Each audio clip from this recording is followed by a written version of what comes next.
je suis ravie de vous retrouver dans cette nouvelle vidéo. Comme vous l'avez vu au titre, on va parler de mon 4e mois sous isotrétinoïne. Du coup, mon traitement contre l'acné, qui est autrement appelé Roaccutane. Voilà, du coup, si vous avez loupé les anciennes vidéos, que vous tombez sur celle-ci, je vous invite à voir, j'en ai déjà fait 4 avant celle-ci. Voilà, pour vous parler, vous expliquer ma démarche, pourquoi j'ai décidé de prendre ce traitement, les avancées au cours des mois, etc. Donc n'hésitez pas à aller voir les autres vidéos. Pardonnez-moi. N'hésitez pas à aller voir les autres vidéos. Nous, on se retrouve du coup aujourd'hui pour le 4e mois. Je vais vous parler de mon 4e mois, comment ça s'est passé, les changements, est-ce qu'il y en a eu, en bon, en mauvais. Voilà, on va parler de tout ça. Bon, je vais commencer. Cette vidéo va être assez rapide en fait parce que j'ai beaucoup de positifs à vous dire, très peu de négatifs. Ma peau, comme vous le voyez, va vraiment beaucoup mieux. Il n'y a pas à dire. C'est très simple. Depuis un mois là, je n'ai pas eu de boutons qui ont poussé. La seule fois où j'ai eu un tout petit bouton, même pas un microkyste, un tout petit bouton que j'ai gratouillé, c'est pas bien, faut pas faire ça, qui est parti tout de suite, c'était tout simplement parce que je n'ai pas eu mon traitement pendant 2 jours, voilà, parce que j'ai merdé au niveau des rendez-vous avec les médecins, les machins. Donc du coup j'ai été 2 jours sans traitement et là il y a eu un petit bouton qui a poussé, ça fait 1 semaine. Mais autrement, tant que je prends mon traitement tous les jours, je n'ai aucun bouton qui pousse et je n'ai plus du tout de microkyste. Donc les gars, j'ai juste à vous dire que je revis, c'est vrai, le mot n'est pas trop fort, je revis. Je recommence à me maquiller, je recommence à sortir, je recommence à ne plus pleurer en voyant le vide dans la glace le matin. Bon là il y a encore pas mal de cicatrices hein, évidemment qu'il va falloir faire partir, mais autrement je n'ai plus de douleur, je n'ai plus de boutons qui poussent et ça... Oh là là, j'en rêvais, mais je n'osais même pas en rêver en fait il y a quelques mois, donc je suis vraiment trop contente. J'ai eu un rendez-vous avec ma dermato, donc il y a un petit moment, parce que c'est le rendez-vous d'avant. Je sais plus si je vous l'ai dit ou pas dans l'autre vidéo, donc je fais un petit résumé rapide. Elle m'a demandé, est-ce que vous voulez augmenter à 30 mg ou rester à 30 mg? J'ai dit non. Elle m'avait proposé à la rentrée de revenir la voir, je ne suis pas allée, je suis allée voir mon médecin. Et du coup je suis restée à 30 mg et je compte rester à 30 mg parce que je le supporte bien, parce que ça marche bien. Et aussi parce que je suis pas... paradoxalement hyper pressée d'arrêter le traitement. On va y revenir.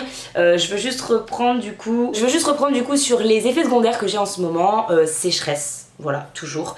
Autrement les autres effets secondaires je les ressens pas ou peu, très honnêtement. Franchement je les ressens pas énormément, très honnêtement. J'ai beaucoup de sécheresse par contre au niveau du nez, des yeux, intime. Et voilà, en gros c'est les sécheresses les plus voyantes. Au niveau de mon visage j'en ai très peu, je peux me maquiller, j'ai aucun souci. Vraiment après j'hydrate ma peau tous les jours bien sûr, mais j'ai vraiment très peu de soucis au niveau du visage. Au niveau du corps j'en ai de temps en temps mais c'est vraiment gérable. Voilà, les sécheresses, vraiment la moins gérable je dirais que c'est la sécheresse intime qui est très compliquée, mais j'y suis sujette de base, donc c'est pas très étonnant. Et sinon sphère ORL, voilà, mais c'est pareil, je suis tout le temps malade machin, donc je pense que je dois avoir un terrain aussi. Donc l'un dans l'autre, voilà, je ne suis pas hyper surprise, mais en tout cas voilà, c'est moi ce qui m'handicape le plus et encore ça reste gérable au quotidien, très clairement. On va passer du coup aux produits que j'utilise en ce moment et après on reviendra sur l'arrêt du traitement, sur mes appréhensions, etc. On en parlera un petit peu en fin de vidéo. Au niveau des produits, j'ai pas changé grand chose, voire rien du tout. J'utilise toujours pour mes lèvres mon Rêve de miel de chez Nuxe que j'adore, que j'aime j'aime vraiment, que je sois sous traitement ou pas, c'est mon baume préféré et là il m'a suivi pendant toute ma cure, il va me suivre pendant toute ma cure et franchement il est juste génial et grâce à lui j'ai les lèvres sèches, oui, mais c'est carrément vivable. Il y a que quand j'oublie d'en mettre que des fois ça craque un petit peu sur les commissures, mais c'est tout et franchement c'est très rare parce que je n'oublie pas de le mettre.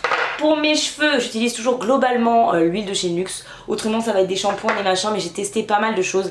Pour l'instant il n'y a pas grand chose sur lesquelles je suis transcendée à part mon shampoing Respire, voilà, que j'aime beaucoup. Et encore je suis en train de me dire que je préfère la version amande que la version pêche, mais je sais pas si c'est parce que mes cheveux sont plus secs en ce moment je trouve, enfin bref. Voilà, je sais pas trop, mais en tout cas, mes cheveux, voilà. En tout cas, l'huile de chez Nuxe, j'aime beaucoup. Je vais continuer sur ma peau, donc au niveau du contour de l'œil, je reste chez Mario Badescu. Là, j'ai pris l'acide hyaluronique. On est découpé, carte pleine. Je disais donc que j'utilise la crème pour les yeux de chez Mario Badescu à l'acide hyaluronique. J'adore les crèmes pour les yeux Mario Badescu. Celle-ci aussi, enfin vraiment, voilà, je vais pas y revenir dessus. C'est vraiment un coup de cœur que j'ai découvert là récemment. C'est les crèmes pour les yeux de chez Mario Badescu, j'adore les deux. Qu'est-ce que j'utilise d'autre? Pour mes yeux, toujours la même chose, toujours le même tube d'ailleurs, parce que je l'ai moins utilisé, là j'utilise plus, enfin, ça dépend des fois. C'est Optone, voilà, qui est vraiment pas mal, qui me sert. D'ailleurs je vais en mettre tout de suite devant vous parce que j'ai les yeux secs. Voilà. Je mets les yeux fermés, c'est génial, ça fait trop du bien. Donc voilà, qu'est-ce que j'utilise d'autre? Pour la nuit, j'utilise un sérum de chez The Ordinary que j'ai déjà utilisé auparavant, hein, qui est le Alpha Arbutin 2% plus HA, qui est censé, si je dis pas de bêtises, jouer au niveau des taches, estomper les taches et les cicatrices. Je sais pas si vraiment ça marche de ouf, j'en ai tellement à enlever des cicatrices que je pense que on peut pas en demander trop non plus à un produit, faut aussi laisser faire le temps. Donc voilà, mais en tout cas, ça me convient bien, ça m'hydrate pas mal la peau aussi, donc c'est très bien. Et pour terminer, ma crème de chez Aven, la Cliance Hydra. Je suis restée à celle-ci finalement, hein, le plus longtemps, et je vais rester sur celle-là, je l'aime beaucoup. Ma peau la préfère, je pense, à celle de La Roche-Posay. Donc voilà, je reste sur celle-ci, que à chaque fois je découpe pour récupérer ce qu'il y a à l'intérieur. Économie, économie. Et pour terminer, ma petite lotion de chez Mario Badescu que j'ai rachetée il y a un bon mois, que j'ai utilisée 2 fois. Voilà, puisque depuis au moment où je l'ai reçue, en fait, j'ai commencé à ne plus avoir de boutons, tout simplement. Écoutez, je vais pas m'en plaindre, je la garde parce que je sais que à la fin du traitement, il peut y avoir voilà, quelques boutons qui réapparaissent, hein, puisque le médicament ne sera plus dans le corps. Donc je la garde précieusement pour le moment. Décidément, je n'y arriverai pas avec cette vidéo. Bon, le cadrage a changé, j'imagine. Bon, allons-nous pouvoir filmer cette vidéo? Je ne sais pas. Pour les produits, bah écoutez, je crois que j'ai fait le tour.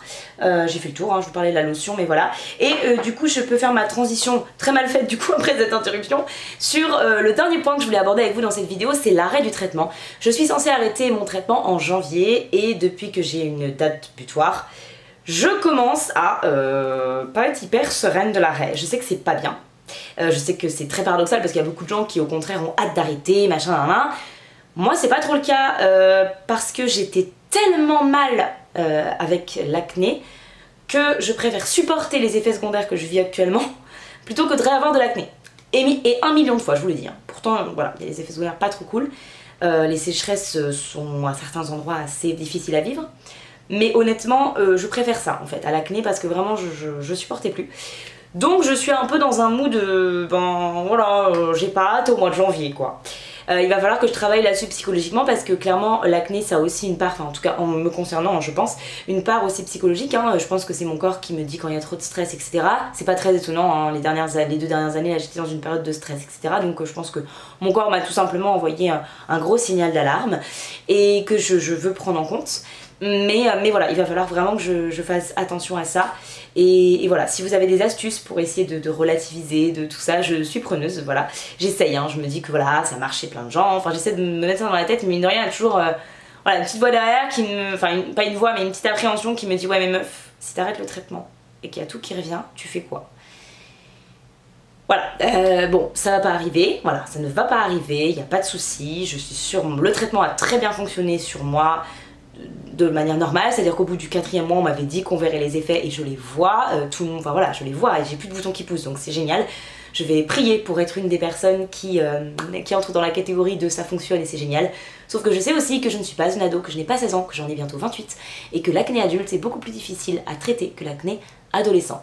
Voilà, je garde ça en tête malheureusement, mais on va y croire, on va croire que ça va fonctionner et voilà. J'espère que la vidéo vous a plu. Moi je vous dis à très vite sur la chaîne. Merci de me soutenir, merci d'être encore là. Voilà, parce que je sais qu'en ce moment je suis très irrégulière. Donc merci à tous ceux qui me soutiennent encore, mais avec vraiment très plaisir, vraiment sachez-le. Si vous avez envie de me voir un peu plus régulièrement, je suis plus active sur Instagram et sur TikTok, même si cette semaine ça a été un peu la débandade, mais j'ai expliqué sur Instagram pourquoi.